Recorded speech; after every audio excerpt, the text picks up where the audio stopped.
শাকিব খানের নতুন ছবির অ্যাকশন নিয়ে চলছে মহাপরিকল্পনা। ছবিটিতে এমন কিছু দুর্দান্ত অ্যাকশন প্রদর্শন করা হবে যা আগে বাংলা সিনেমায় কখনো দেখানো হয়নি।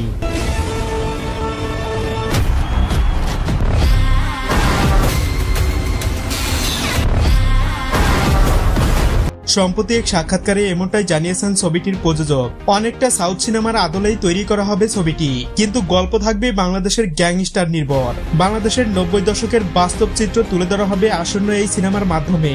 ছবিটির মেইন টপিকই অ্যাকশন এবং ভায়োলেন্স।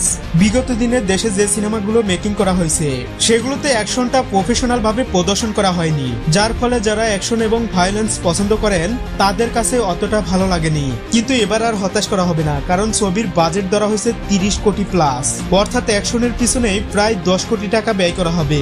মোটমাট 4 থেকে 5টি দেশে ছবিটির শুটিং হওয়ার কথা চলছে।